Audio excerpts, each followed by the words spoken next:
నేను తాగుబోతుందండి. ఆయన పేరు భూషణ్ అని చెప్పుకున్నారు. ఆయన మారలేదు, కానీ ట్రాన్స్లేటర్ మారాడు. నేను శ్రీనివాస్ని, నేను తాగుబోతు. రెండవ సాంప్రదాయం అండి, తనకు తానుగా మన గ్రూపు అంతఃకరణ ద్వారా వ్యక్తపరచుకునే ప్రేమమూర్తి యొక్క ఆ దేవుడు మాత్రమే మన గ్రూపు ప్రయోజనములకు తుది నిర్ణయాధికారి. మన నాయకులు నమ్మకమైన సేవకులు మాత్రమే పరిపాలించేవారు కాదు. Thank you for stopping. I thought this will go on for tomorrow. So Bhushan గారు ఏం చెప్పారంటే, ముందు అంతఃకరణ అంటే కాన్షియస్ అంటే ఏంటి, లేదా దాన్ని మనం మనస్సాక్షిగా అనవచ్చు. అంటే మనందరం కూడా పుట్టినప్పుడు మనకి ఆలోచన లేదు, బుద్ధి లేదు, ఒక జంతువులాగా పుట్టింది. దాని తర్వాత వయసు పెరుగుతున్న కొద్దీ తల్లిదండ్రుల దగ్గర నుంచి, గురువుల దగ్గర నుంచి, వెళ్ళిన పాఠశాల దగ్గర నుంచి నేర్చుకుంటాం. మంచి చెడు మధ్య తేడా, నైతికత, అలాగే నీతి శాస్త్రం, వీటి గురించి మనం కథల ద్వారా కానీ ఉన్న పుస్తకాల ద్వారా కానీ మనందరం దాని గురించి తెలుసుకున్నాము, అవలంబించడం మొదలుపెట్టాము, తెలుసుకోవడం మొదలుపెట్టాము. అబద్ధాలు మాట్లాడకూడదు, ఇవన్నీ కూడా తెలుసుకున్నాం. ఈ ప్రక్రియ అంతా కూడా 8 సంవత్సరాల వయసు వరకు నడుస్తుంది. తర్వాత ఎలాగైతే కొంచెం పెద్దవాళ్ళం అవుతామో స్కూల్కి వెళ్ళటం మొదలు పెట్టాము. స్కూల్కి వెళ్ళిన తర్వాత మనం మన స్నేహితుల్ని ఎంచుకోవడం మొదలు పెడతాం. అప్పుడు దాకా ఏంటంటే తల్లిదండ్రులు ఎవరినైతే చూపిస్తారో వాళ్ళతోనే ఉంటాం. కానీ బయటికి వెళ్ళి ఒంటరిగా ఉండటము, ఒంటరిగా కలవటము, సమయాన్ని గడపటము, దీని ద్వారా స్కూల్లో ఏంటంటే కొత్త కొత్త స్నేహితుల్ని, కొత్త కొత్త పరిచయాల్ని, వీటన్నిటిని కూడా జరగటం జరుగుతుంది. దీనివల్ల ఏమవుతుంది, కొన్ని రోజులు పోయే కొద్ది మనం ఎవరితో అయితే మనం కలిసి ఉన్నాము, ఎవరితో అయితే మనం స్నేహంగా ఉంటాము, వీళ్ళని ఎంచుకోవటం మొదలు పెడతాం. నాకు ఈ వ్యక్తి నచ్చడు, ఈ వ్యక్తి నచ్చలేదు, వీడైతే నాతో బాగుంటాడు, వీడు నా మాట వినడు, లేదా వీడు వింటాడు, నేను వీడితో స్నేహంగా ఉండగలను. ఇలా మనం ఒకరినొకరిని ఎంచుకొని పరిచయాలు ఏర్పరచుకొని స్నేహం, ఇదంతా బంధం ఏర్పడుతుంది. ఈ ప్రక్రియ వచ్చేవరకు 12-13 సంవత్సరాల వయసు వచ్చేవరకు మనకి మనలో ఉన్న జ్ఞానేంద్రియాలన్నీ మొదలవుతుంది. అంటే ఆలోచన, చూపు, వినటం ద్వారా, స్పర్శ ద్వారా, రుచి ద్వారా, వీటి ద్వారా ఏంటి అంటే మనలో కోరికలు మొదలవుతాయి. నేను ఇది చేయాలి, నేను ఇది చేయకూడదు. అలాగే చుట్టూ మనం సమాజంలో కూడా చూస్తూ ఉంటాం. చుట్టుపక్కల ఉన్నవాళ్ళు కొంతమంది, మనతో పాటు ఉన్నవాళ్ళు, మనకన్నా పెద్దగా ఉన్నవాళ్ళు, తండ్రి కావచ్చు, బాబాయ్ కావచ్చు, మేనమామ కావచ్చు, వయసులో పెద్దవాళ్ళు కొంతమంది మన ఎదురుగా కొంతమంది సిగరెట్లు తాగటం, ఇవన్నీ చూస్తుంటాం. దీంతో మనకు కూడా కోరికలు పుట్టాయి. అరే నేను కూడా ఒకసారి సిగరెట్ తాగితే బాగుంటుందేమో, నేను కూడా ఒకసారి అతను ఏదైతే చేస్తున్నాడో ఆ పని నేను చేయొచ్చేమో అనే కోరికలు. ఈ కోరికలు పుట్టినప్పుడు ఓ పక్కన ఏంటి అంటే నా మనస్సాక్షి చెప్తూ ఉంటుంది, ఒరే ఈ పని చేయడం తప్పురా అని. ఇంకో పక్క నేను నా బుర్ర ఏం చెప్పిందంటే చేయొచ్చేమో, వాళ్ళందరూ చేయట్లేదా, ఆ హిందువుడు ఎన్ని సంవత్సరాల నుంచి తాగుతున్నాడు, ఈ హిందువుడు ఎన్ని సంవత్సరాల నుంచి, వాళ్ళకి ఏం కాలేదు నాకెందుకు అయింది అని రహస్యంగా తీసుకోవటము, రహస్యంగా పనులు చేయడం మొదలుపెట్టడం. దీంతో ఏమైపోతుంది, మన మనస్సాక్షికి మన యొక్క బుర్రకి మధ్యలో సంఘర్షణ ఏర్పడుతుంది. మంచి చెడులకి మధ్యలో దెబ్బలాట మొదలైంది. ఓ పక్కనేమో మనస్సాక్షి చెప్పితే ఇది తప్పని, ఇంకో పక్కనేమో బుర్ర సమర్థిస్తూ ఉంటుంది, ఈ ఒక్కసారికి ఏం పర్వాలేదంటే చేయొచ్చు అని. దీనివల్ల మనకేమైపోయింది అంటే కలహం మొదలైంది మనలో మనకి. ఇంకా వయసు పెరిగే కొద్దీ మిగతా అలవాట్లు ఇవన్నీ కూడా నెమ్మదిగా ఒక్కొక్కటి వచ్చి ఆ మనస్సాక్షి చెప్పేదానికి మన యొక్క బుర్ర చెప్పేదానికి మధ్యలో దూరం ఏర్పడింది.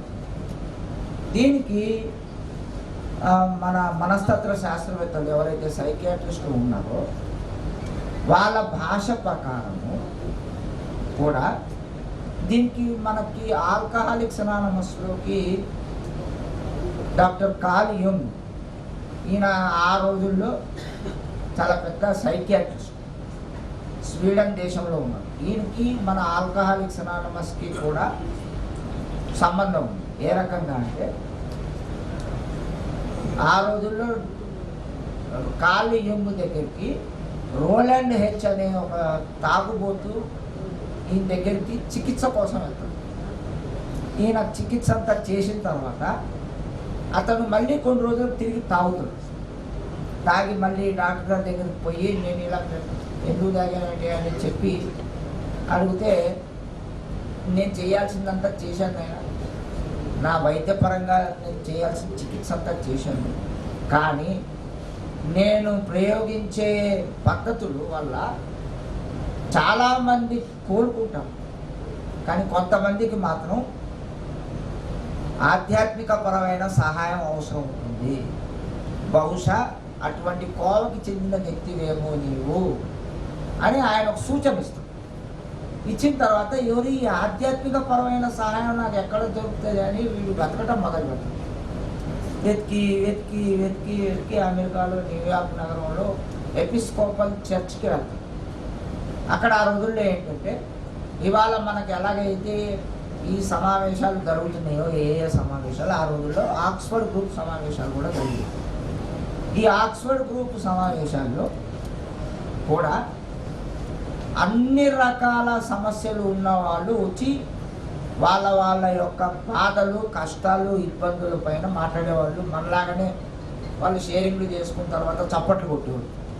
నాకు నా భార్యతో సమస్య, ఉద్యోగపరమైన సమస్య, ఆర్థికపరమైన సమస్య, అన్ని రకాల సమస్య.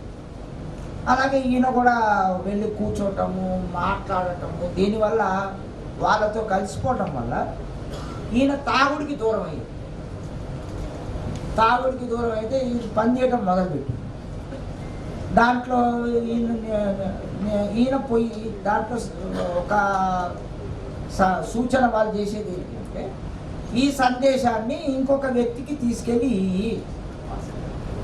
ఇలాగే రౌలాండ్ హెచ్ తీసుకెళ్ళి మన ఏపీ ట్యాచర్కి ఇవ్వటం, ఏపీ ట్యాచర్ ద్వారా బిల్డబ్ల్యూకి సందేశం అందడం, బిల్డబ్ల్యూకి సందేశం అందడం ద్వారా ఆల్కహాలిక్స్ అనానమస్ ప్రారంభం జరుగుతుంది.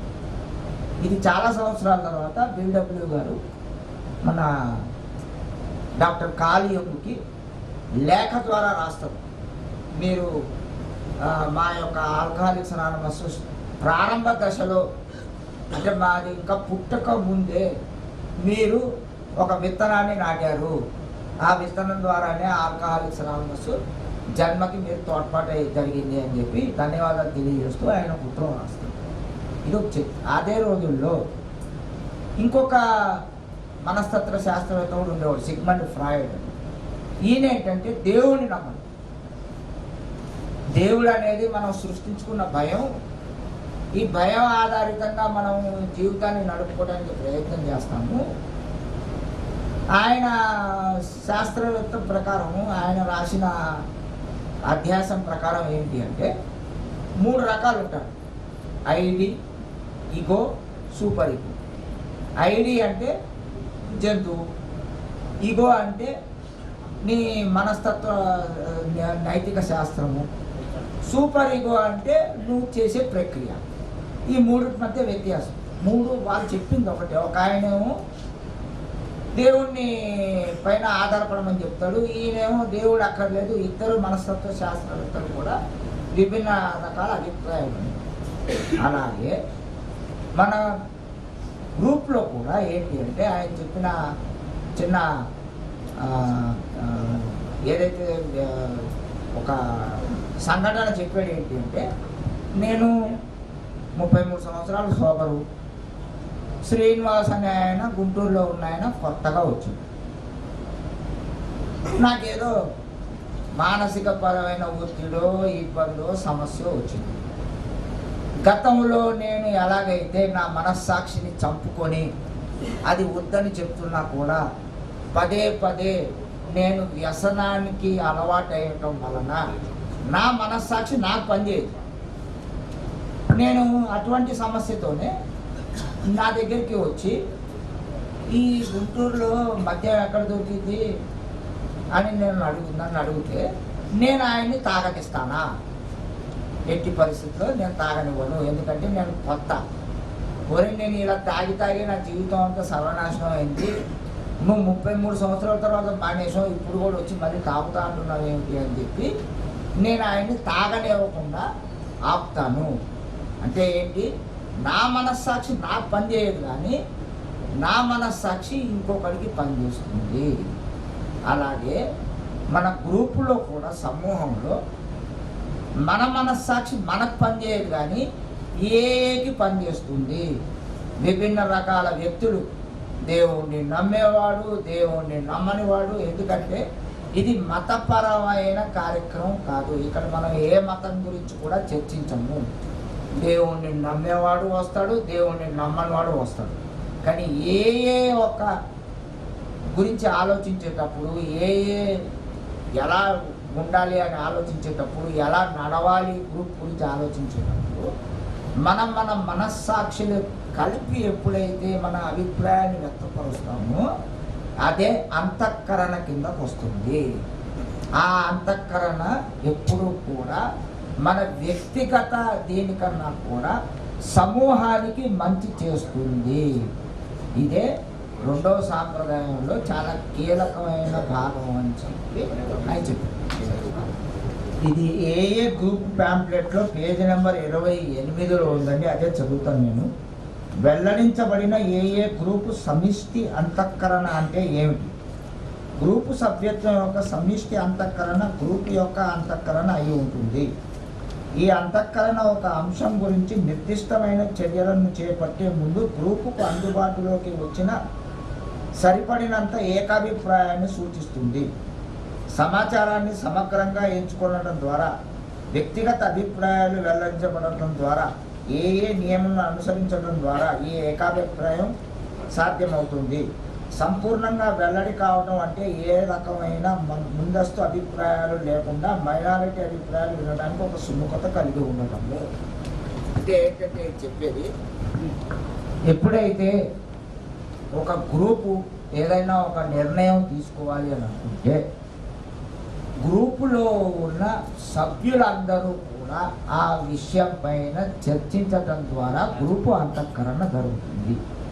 అది కాకుండా ఒక గ్రూపులో కేవలం 2-3 సభ్యులుండి మిగతా సభ్యులు అందరూ కూడా ఆ గ్రూపు యొక్క సమావేశానికి హాజరవ్వకుండా వాళ్ళ వ్యక్తిగత కారణాల ద్వారా వివిధ పనులకు, సినిమాలు చూడటానికి వెళ్ళటం, నాకు ఇంట్లో పనులు నేను రానని చెప్పి మనం ఇంట్లో కూర్చోవటం ద్వారా ఆ తక్కువ మంది సభ్యులు వాళ్ళు అంతఃకరణ జరిగే బదులు వాళ్ళ వ్యక్తిగత అభిప్రాయాలను వెల్లడించడం ద్వారా వాళ్ళ వ్యక్తిగత అభిప్రాయాన్ని గ్రూపు పైన రుద్దటం జరుగుతుంది.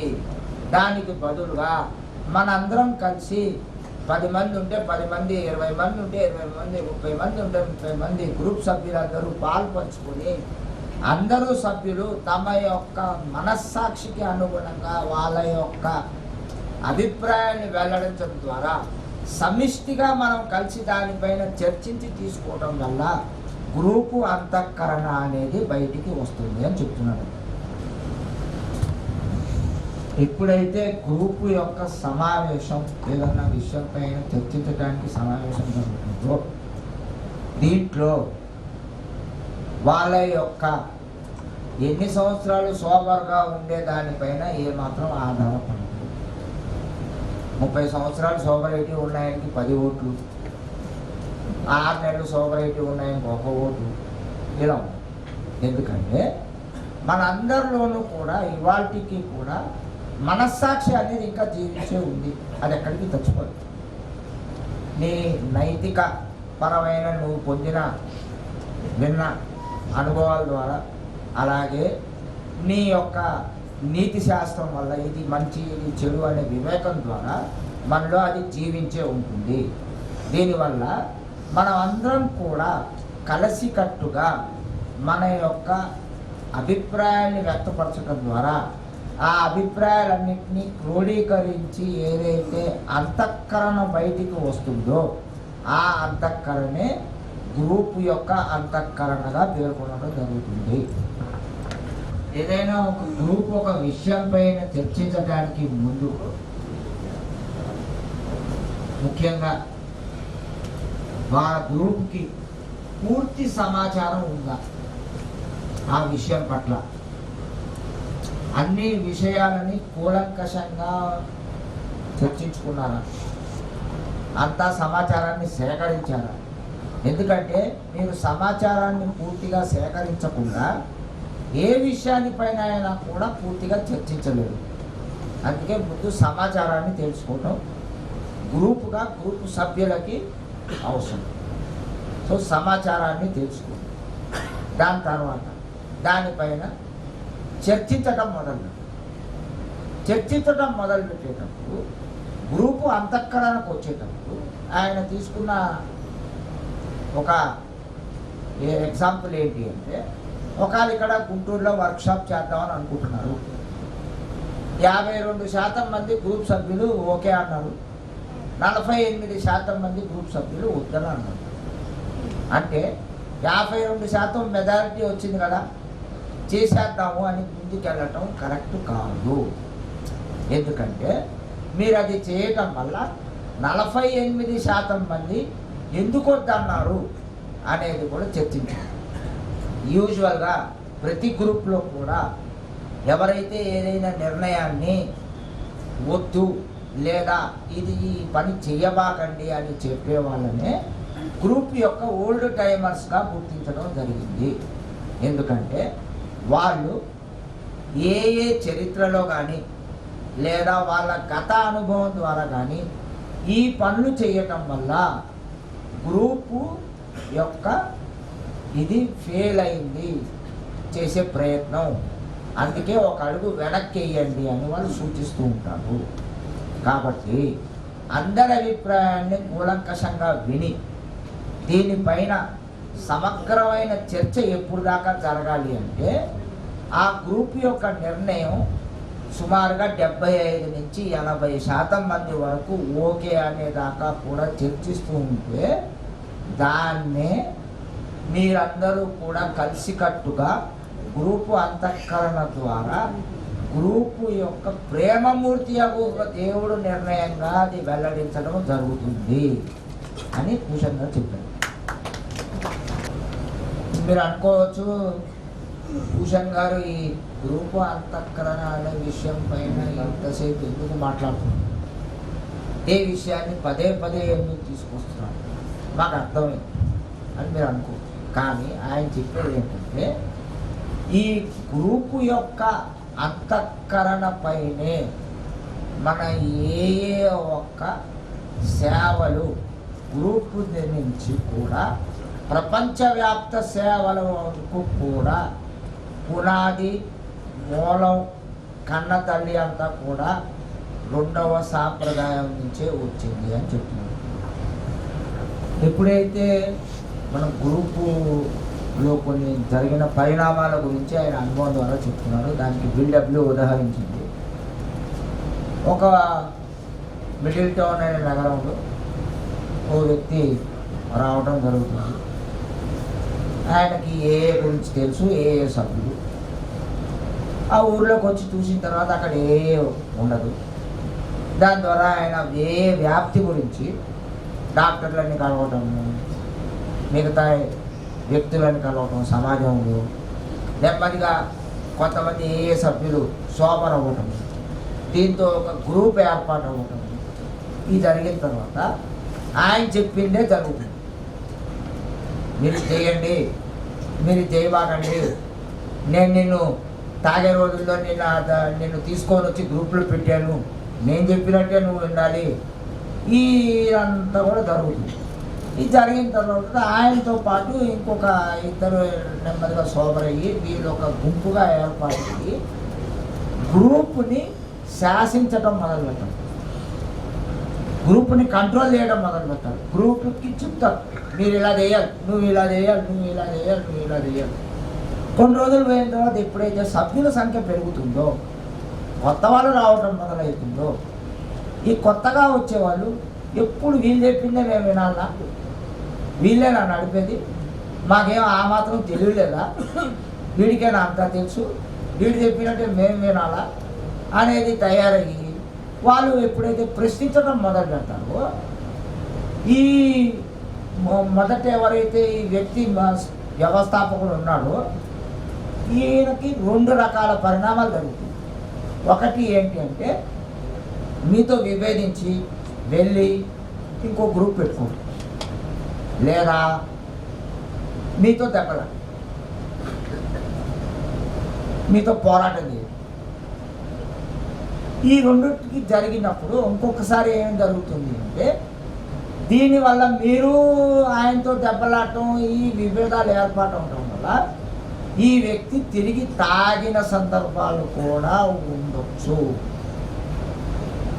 వీటి వల్ల కొంతమంది ఇలా పోరాటం చేసి అలసిపోయి ఓడిపోయి లోపలికి మళ్ళీ ఏలోకి వచ్చి అంతా మారిపోయింది, అందరూ కొత్త వాళ్ళు వచ్చారు, మన మాట ఎవరు వినట్లేదు, పైగా కొత్త కొత్త కమిటీలు ఏర్పాటైనవి, అందరూ కూడా కొత్త ఇలా వచ్చి వీళ్ళు ఏంటంటే రెండు రకాల వ్యక్తులుగా తయారయ్యారు.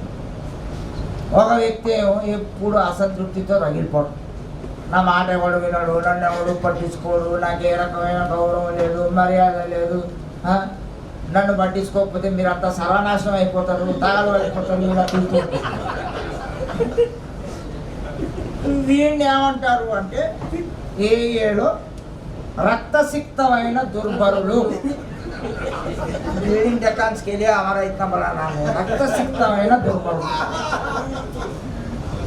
వీడు ఒక రకమైన వ్యక్తి. రెండో రకమైన వ్యక్తి ఏంటి అంటే సర్దుకుపోవడం అలవాటైపోయి వెనకాల కూర్చొని అడిగినప్పుడు మాత్రమే అభిప్రాయం అని చెప్పి వీళ్ళని ఏమంటారు అంటే వృద్ధ రాజనీతిజ్ఞులు, ఎల్డర్ స్టేట్స్మెన్. ఇది తెలుగు ట్రాన్స్లేషన్ అండి. Thank you.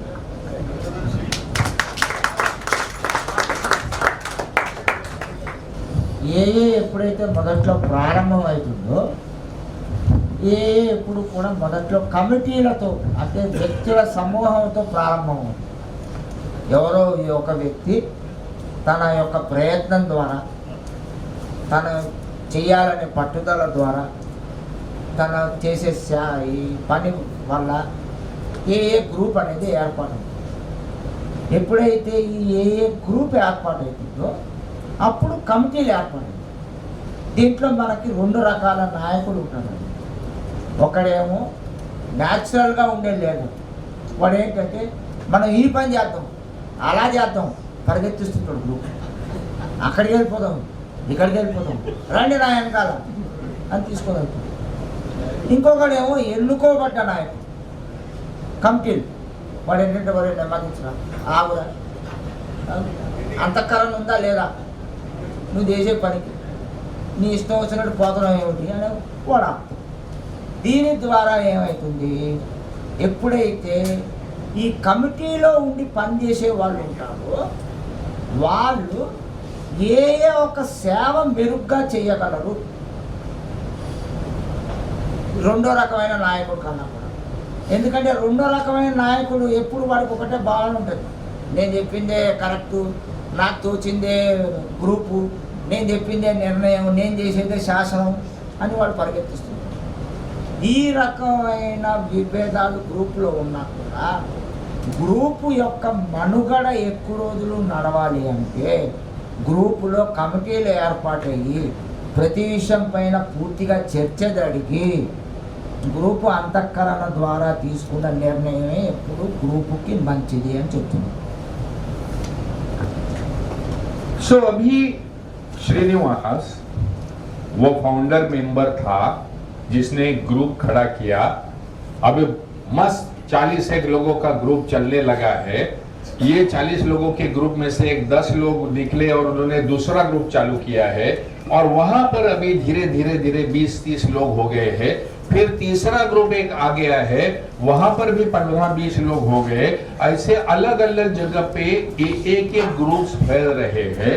अभी श्रीनिवास भले इस ग्रुप का फाउंडर मेंबर था, लेकिन अभी उसकी लीडरशिप एबिलिटी कम हो गई है, क्योंकि अभी कमिटी ने टेक ओवर कर लिया है। तो फिर अभी श्रीनिवास का क्या करने का?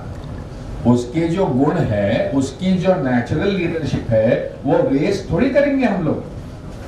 तो हम चाहते हैं कि श्रीनिवास बहुत अच्छे तरीके से नए ग्रुप्स के लिए सेवा दे सकता है, तो हम श्रीनिवास को ग्रुप के बाहर की सेवा करने के लिए आगे भेज देंगे।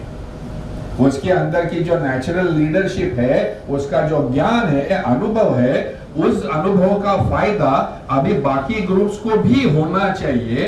इस हेतु हम इसको आगे भेज देंगे, इंटर ग्रुप में भेज देंगे, और फिर इंटर ग्रुप में सेवा देके जब 2 साल के बाद में ये फ्री होगा, तो हम नेशनल सर्विस के लिए उसको डेलीगेट बना के भेज देंगे, और फिर डेलीगेट बनाने के बाद में उसको ट्रस्टी बना देंगे।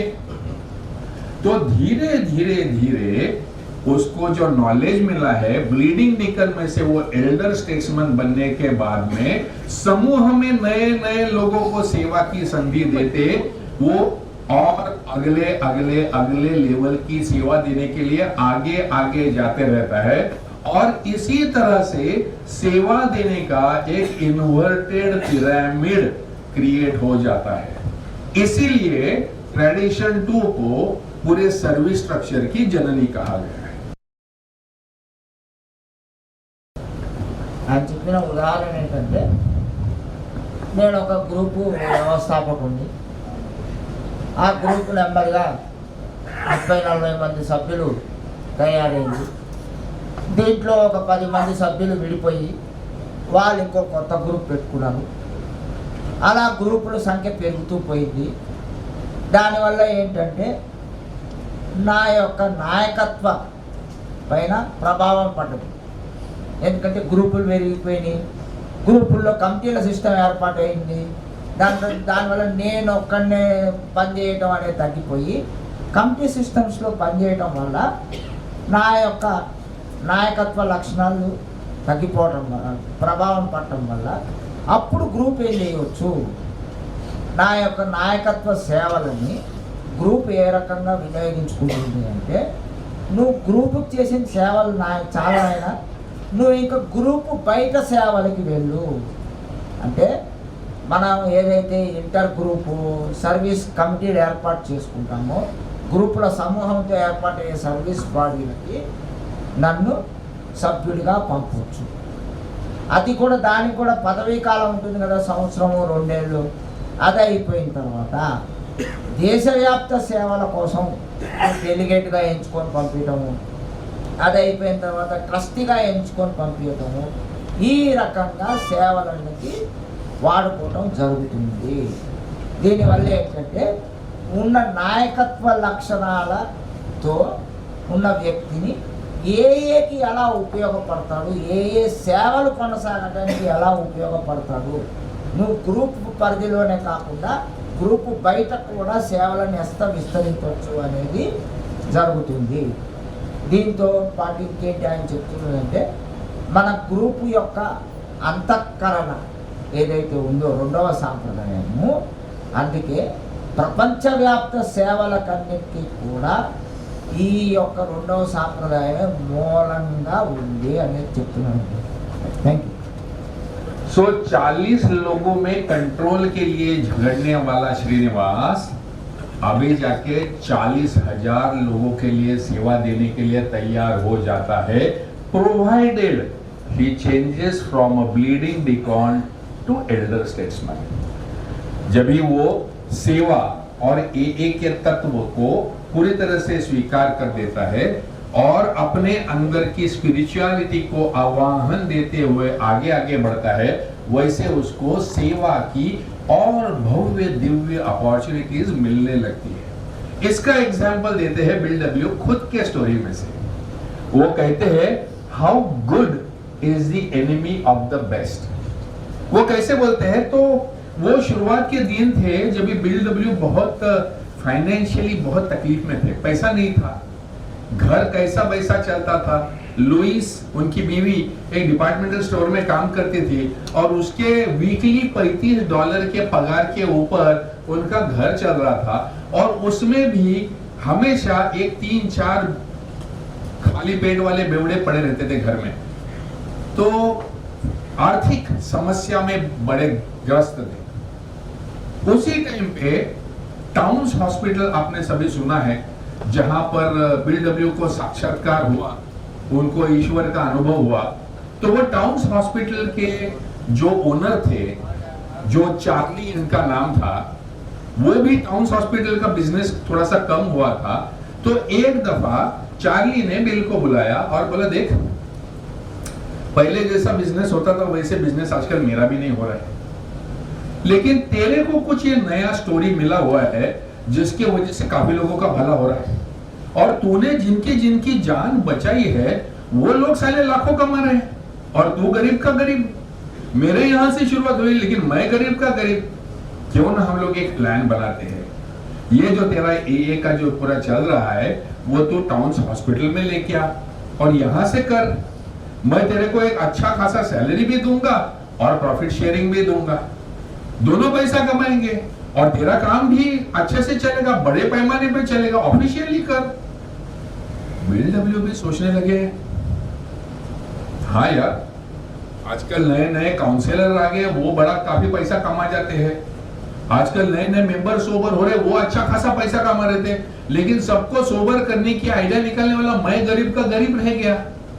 ये अच्छा है कि मुझे ये एक पैसा कमाने का मौका मिले। और उनको बाइबल में से एक वाक्य, एक सेंटेंस याद आया, the labourer is worthy of दाय हायर।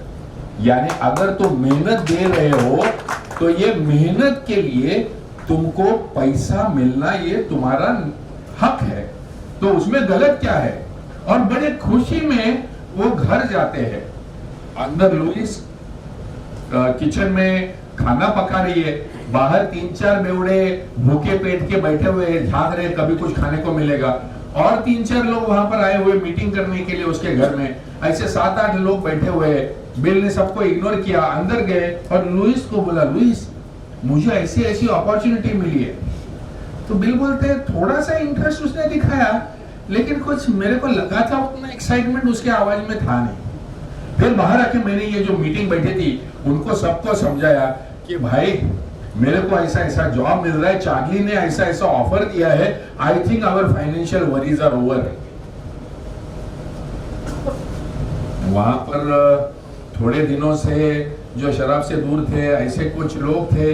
बिल का ये एंथुजियाज्म देख के थोड़े से कतराते हुए बोले, बिल हमें ऐसे लगता है कि चार्ली बहुत अच्छा फ्रेंड है ये का, और तेरी भी जो आर्थिक स्थिति है वो कोई छुपी नहीं है। हमको सबको बड़ी चिंता लगती है तेरी और लुइस की, और हम कई बार सोचते हैं कि तेरे को कैसे मदद करे, लेकिन तू जो ये लेके आया है क्या ये ठीक है?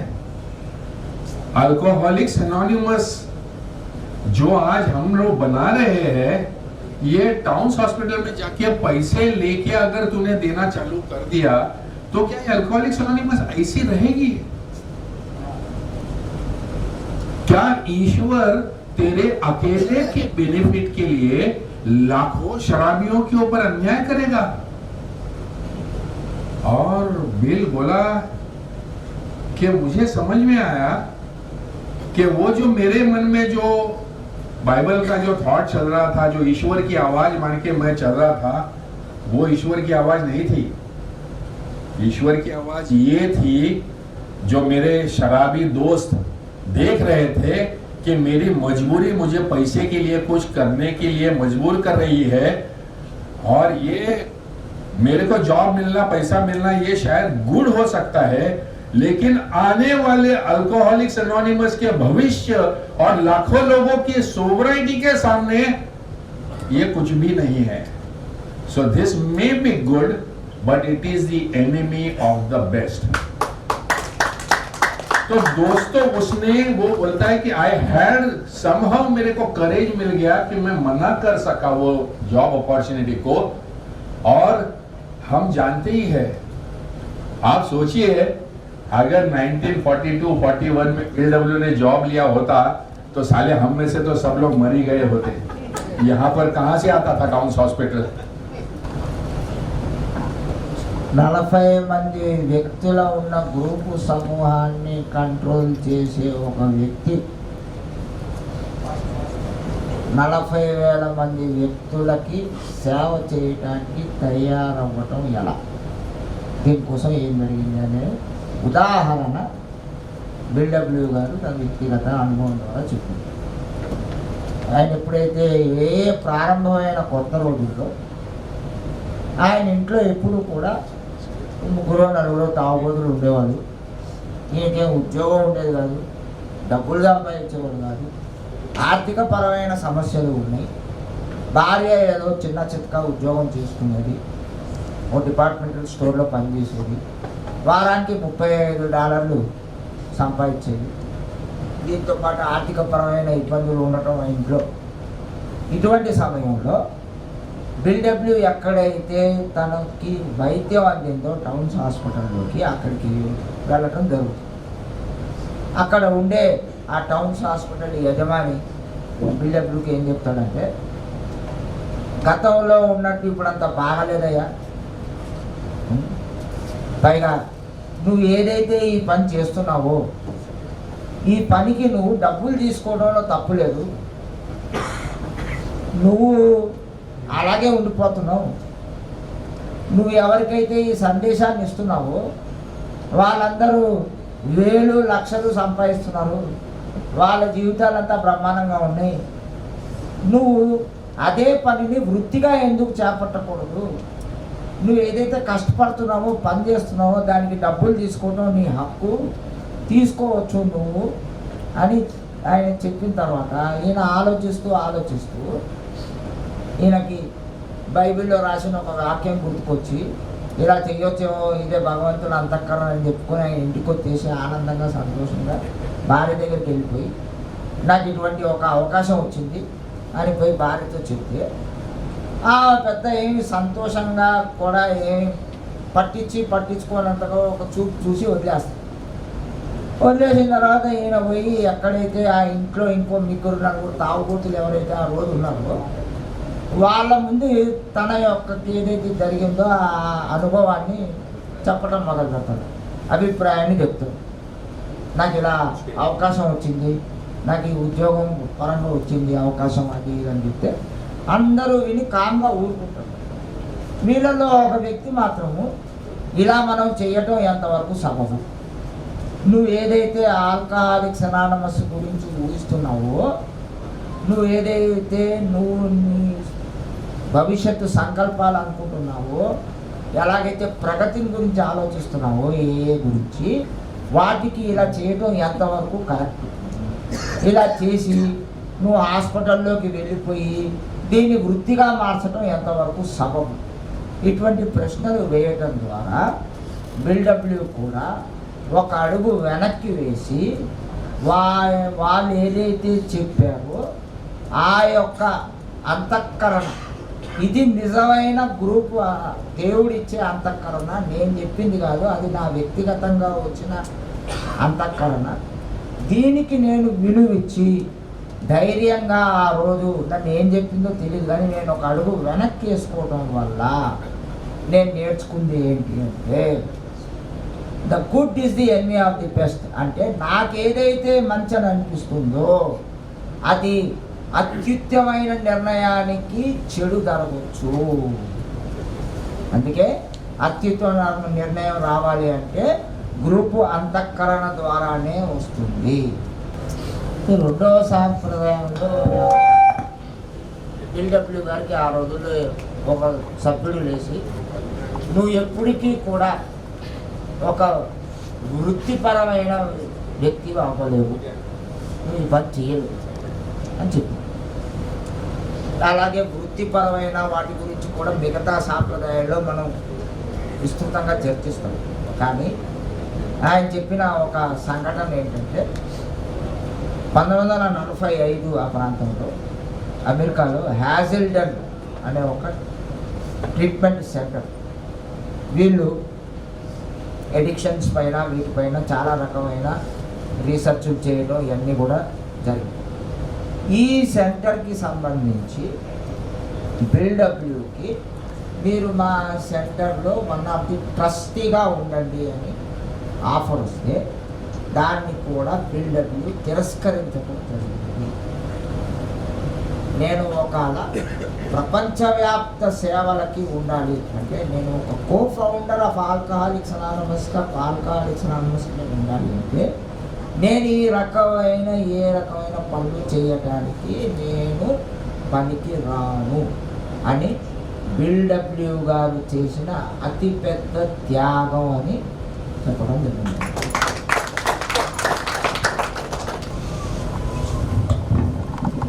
సో రెండో సాంప్రదాయంలో మనం ఇప్పుడు దాకా చర్చించింది ఏంటి అంటే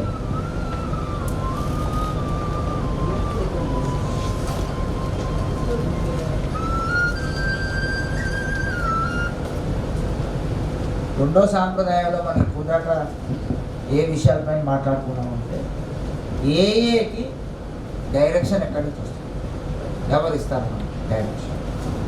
2, ఎన్నుకోబడ్డ నాయకుడికి అలాగే నమ్మకమైన సేవలకి మధ్య ఉన్న తేడా, వీటి గురించి మాట్లాడుతున్నాం. ఈ రెండవ సాంప్రదాయంలో చెక్ లిస్ట్ గురించి ఇప్పుడు మాట్లాడుతున్నాం. ఈ చెక్ లిస్ట్లో మొదటి పాయింట్ చదివారు, అదే చదువుతాను నేను కూడా. నా గ్రూప్ బాధ్యుల్ని కానీ ఏ కమిటీలను కానీ ఏ కార్యాలయ సహాయకులను కానీ కార్యక్రమంలోని కొత్త వారిని కానీ పాత వారిని కానీ తప్పులు ఎంచుతున్నానా లేక వారిని విశ్వసిస్తూ వారికి నా తోడ్పాటును అందిస్తున్నానా, ఇది నాకు నేను ప్రశ్నించుకోవాల్సిన ప్రశ్న. నేను ఎప్పుడైనా వాళ్ళల్లో ఓన్లీ లోపాలే చూస్తూ వేరే అమ్మాయి ఇటువంటి పని వాళ్ళని తీసుకున్నాను, ఈడ మన నాయకుడు ఈడ సేవలు చేసేది, ఈడ అసలు తిన్నగా ఉన్నాడు, మాకు ఏ విషయము చెప్పడు, పొద్దున ఎక్కడ ఉంటాడో తెలియదు, సాయంత్రం ఎక్కడ ఉంటాడో తెలియదు, ఇటువంటి సన్నాహాన్ని ఎంచుకున్నామని చెప్పి నేను విమర్శలు కలిగిస్తూ రంధ్రావేశన చేస్తూ లోపాలు వెతుక్కుంటూ ఉంటే ఈ రెండవ సాంప్రదాయాన్ని నేను సక్రమంగా పాటించలేకపోతున్నాను. ఎందుకంటే ప్రతి ఒక్క వ్యక్తిని నేను విశ్వసించాలి, ఇదే రెండో సాంప్రదాయం. ఎందుకంటే నువ్వు ఆ వ్యక్తిని ఎంచుకునే ముందు గ్రూపు అంతఃకరణ ద్వారానే ఎంచుకున్నావు కదా, అప్పుడు నువ్వెవరిని విమర్శించడానికి అడిగితే గ్రూప్ అడిగే వాళ్ళు నువ్వు వ్యక్తిగతంగా ఎప్పుడైతే తీసుకొని విమర్శలు చేస్తున్నావో రెండవ సాంప్రదాయాన్ని నువ్వు వైలేట్ చేస్తున్నావు అని చెప్తున్నావు. ఆయన తన అనుభవాన్ని ఒకటి చెప్పారు. ఆయన హోమ్ గ్రూప్లో 6 నెలల సోబరైటీ ఉన్నప్పుడు గ్రూప్ బాధ్యతలు గ్రూప్ మీటింగ్ కండక్ట్ చేయడానికి నిర్వహణ బాధ్యతను ఆయన కప్పించారు. ఆయనకు ఆ రోజుల్లో ఏంటంటే ఫేవరెట్ స్పీకర్స్ ఉండేవాళ్ళు, వాళ్ళని పిలిచి వాళ్ళకి షేరింగ్ ఇవ్వడం ఇవన్నీ. ఇటువంటి జరిగిన తర్వాత ఆ గ్రూప్లో ఉన్న ఇద్దరు ఓల్డ్ టైమర్స్లో ఒక ఓల్డ్ టైమర్ని పిలిచి షేరింగ్ ఇచ్చిన తర్వాత ఇంకొక ఓల్డ్ టైమర్ వచ్చి ఈయన పైన కోపడటం జరిగింది. వీళ్ళు వాడే పిలుస్తున్నావు, అట్టెట్లా చేస్తావు, అది ఇది అని చెప్పి అన్న తర్వాత ఈయన కొంచెం నిరుత్సాహం కలిగింది. ఇదేంటి, నాకు ఎప్పుడు కూడా గ్రూప్ ఎలా నడపాలో నాకు ఏమన్నా ట్రైనింగ్ ఇచ్చారా మీరు, ఇక అని చెప్పి కొంచెం అసంతృప్తి అసహనం అన్నీ కూడా పొందిన తర్వాత ఇంకొక సభ్యుడు వచ్చి పర్వాలేదు కొత్త కదా, చిన్న తప్పులు జరుగుతుంటాయి, నువ్వు సర్దుకోవాలి, మనం ఈసారి నుంచి ఇలా చెయ్యి అని కొన్ని రకాల సూచనలు ఇవ్వడం ద్వారా దీంతో ఆయన నేర్చుకుంది ఏంటంటే ఒక సభ్యుడు నా పైన విశ్వాసం ఉంచదు, అలాగే ఇంకొక సభ్యుడు కూడా నా పైన విశ్వాసం ఉంచడు. ఈ రెండు కూడా జరుగుతూనే ఉంటాయి. కాబట్టి మనం అనుభవం ద్వారా నేర్చుకోవాల్సింది ఏంటంటే నువ్వు ఎవరికైనా ఏదైనా బాధ్యతలు అప్పచెప్తే ముందు ఆయన్ని విశ్వసించడం నేర్చుకో. 2, ఆయన ఏమన్నా పొరపాట్లు కానీ తప్పులు కానీ చేస్తే నువ్వు బహిరంగంగా మాట్లాడాల్సిన అవసరం లేదు. దాని బదులు ఆయన పక్కకు తీసుకెళ్ళి చెప్పు. దాంతో ఏంటి అంటే ముందు కనీసం సేవ చేయడానికి ముందుకు వస్తావు అని చెప్తున్నాడు. 2వ సాంప్రదాయంలో చెక్ లిస్ట్. ఎంజీ రావు గారు వచ్చి నాకు చెప్పింది ఏంటి అంటే చెక్ లిస్ట్ అంటే చాలామందికి అర్థం కాకపోవచ్చు. చెక్ లిస్ట్ అంటే ఏంటి అంటే ఈ సాంప్రదాయాన్ని నేను పాటిస్తున్నానా లేదా దీన్ని పాటించకుండా నేను దాన్ని విభేదిస్తున్నానా, నాకు నేను అంతఃకరణ ఎప్పుడు కూడా నా ఇన్వెంటరీ తీసుకొని నేను దీన్ని చేస్తున్నానా లేదా అని చూసుకోవాల్సిన జాబితా చెక్ లిస్ట్ అండి. ఇది మన ఏ అనుభవం ద్వారా రాసిన కొన్ని పాయింట్లు ప్రతి ఒక్క సాంప్రదాయానికి సంబంధించి. 2వది 12వ సోపానపు పనులు సంబంధించి కానీ ఇతర ఏ బాధ్యతలకు సంబంధించి కానీ పూర్తి విశ్వసనీయంగా ఉంటున్నానా, నా అంతరంగంలో సైతం వీటి పట్ల ప్రమాణాలను పాటిస్తున్నానా. అంటే ఏంటంటేనండి ఒక్కొక్కసారి మన గ్రూపుల్లో ఎస్పెషల్లీ ఎవరికైనా మెసేజ్ ఇచ్చేటప్పుడు మన చుట్టుపక్కల ఉన్న సమాజంలో కాస్త పేరు పలుకుబడి ఉన్నవాళ్ళు, గౌరవ మర్యాదలు ఉన్న కుటుంబాల నుంచి ఉండే వ్యక్తులు తాగుబోతులుగా ఉండొచ్చు. మనం వాళ్ళకి వెళ్ళి సందేశాన్ని ఇవ్వచ్చు. సందేశం ఇచ్చిన తర్వాత నువ్వు బయటకు వచ్చి గ్రూప్లో కలిసి నేను పలానా వాడి ఇంటికి వెళ్ళాను రోయ్, వాడు కూడా తాగుబోతుడే, నాకు బాగా తెలుసు వాడి గురించి అని చెప్పి నువ్వు చెప్పటం వల్ల నువ్వు ఏం చేస్తున్నావు అంటే ఆ వ్యక్తి యొక్క పలుకుబడిని, హోదాని, గౌరవాన్ని నువ్వు పట్టడం. 2, నీ యొక్క విశ్వసనీయతని అతన్ని ఏలోకి లోపలికి రాకుండా బయట ఉంచే ప్రయత్నం చేస్తాను. కాబట్టి ఇటువంటి నేనేమన్నా చేస్తున్నానా, ఎందుకంటే నన్ను నా గ్రూపు నమ్మి ఈ పని నువ్వు పోయి సందేశాన్ని అందించు అని నన్ను పంపించినప్పుడు ఆ బాధ్యతలను నేను సక్రమంగా నిర్వహిస్తున్నానా లేదా నాకు తోచినట్టు చేసి దాన్ని చెడగొడుతున్నానా, నాకు నేను చూసుకోవాల్సింది. 3వ పాయింట్ ఏం చెప్తున్నారంటే గ్రూపు యొక్క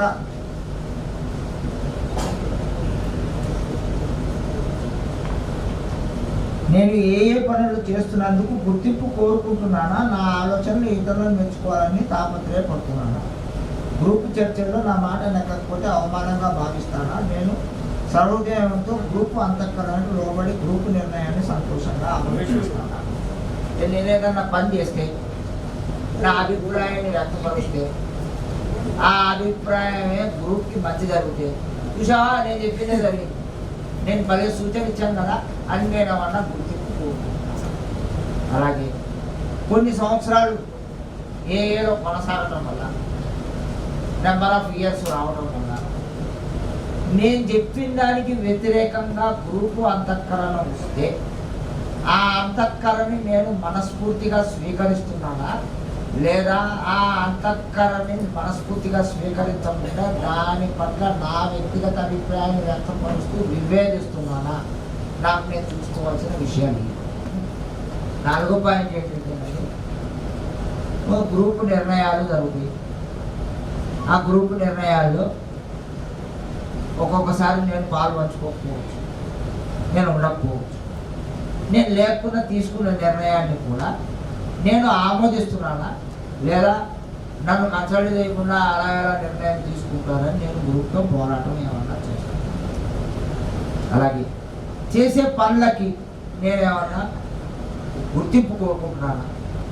3, గ్రూప్లో చిన్న చిన్న పనులు, బోర్డు తొడవడం, టేబుళ్ళు సర్దటం, రూమ్ని చూపులతో ఓడవడం, టీ కప్పులు తీయటం, టీ ఇవ్వటం.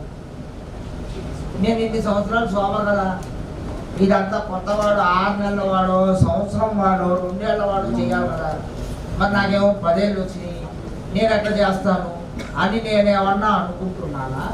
లేదా ఎంత చిన్న పని అయినా కానీ ఇది నా బాధ్యత అనుకుని నేను చేయటం మొదలు పెడుతున్నానా?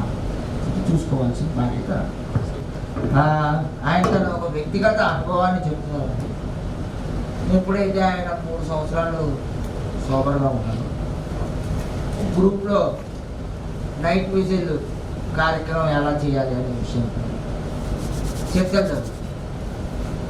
ఆ చర్చల్లో ఆ గ్రూప్కి సంబంధించిన ఒక ఓల్డ్ టైమర్ లేడు. వీళ్ళంతా కూడా 3 సంవత్సరాల నుంచి 7-8 సంవత్సరాల సోబరైటీలో ఉన్న సభ్యులందరూ కూర్చొని మాట్లాడుకుంటున్నారు. ఎలా చేస్తాం, ఏం చేస్తున్నాం, ఎలా నిర్వహిస్తాం.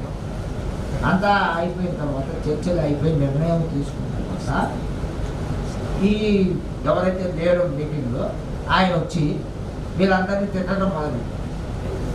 మీరు అటెండ్ చేస్తారు, నన్ను అడగకుండా ఎలా చేస్తారు, మీరు చేసే ఈ కార్యక్రమం పూర్తిగా పాడైపోతుంది, చెడిపోతుంది, సర్వనాశనం అయిపోతుంది అని శాపనార్థాలు పెట్టినా వీళ్ళు ఏదైతే నిర్ణయం తీసుకున్నారో ఆ నిర్ణయానికి కట్టుబడి ఉండి కార్యక్రమం పూర్తిగా అయిపోయిన తర్వాత కార్యక్రమం కూడా బాగా జరిగింది. అంతకుముందు ఏంటి అంటే ఆ గ్రూప్లో ఎప్పుడు ఏది చేయాలన్న కార్యక్రమం చేస్తే అనుభవాన్ని పంచుకోవడం, జబ్బుపై మాట్లాడటం, ఈ రెండే ఉంది. వీళ్ళు కొత్తగా ఏంటి అంటే ఆధ్యాత్మికత అంటే ఏంటి, ఆధ్యాత్మిక కోణం పైన కూడా అనుభవాలని ఎప్పుడైతే జోడీకరించారో దానివల్ల ఆ కార్యక్రమం బాగా జరిగింది. ఈ అనుభవం ద్వారా ఆయన నేర్చుకుంది ఏంటంటే ఎప్పుడైతే నేను ఏ ఏళ్ళో 25 ఏళ్ళలో 30 ఏళ్ళలో నాకు సోబరైటీ వస్తుందో ఆ వ్యక్తిలాగా నేను ప్రవర్తించకూడదు అనే అనుభవాన్ని నేను దీని ద్వారా పొందామని చెప్తున్నాను.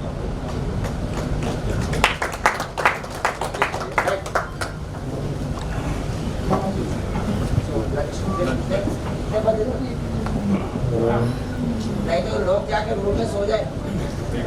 बोल दे भाई. Okay. So shall we start at 3? Yes sir. Even before that. 3 बजे. 3 बजे. ఓకేనండి, లంచ్కి బ్రేక్ అవుదాము. మళ్ళీ 3ంటికి కార్యక్రమం ఉంటుంది. నేను తాగుబోతున్న నా పేరు రవికుమార్. దేవా నేను మార్చలేని విషయం అంగీకరించు, నాకు ప్రశాంతత మార్చగలిగిన విషయం మార్చుకున్నాడు. ధైర్యం మరియు పైరెందుకీ తేడా వివేకం.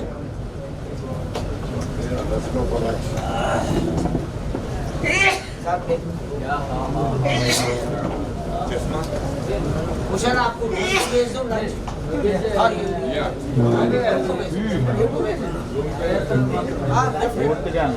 और अलग अलग का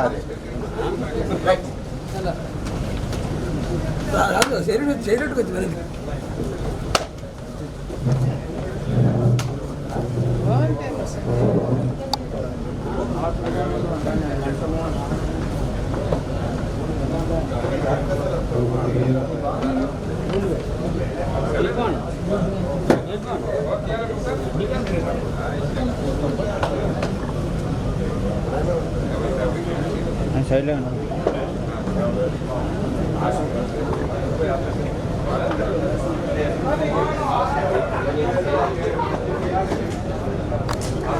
Yeah.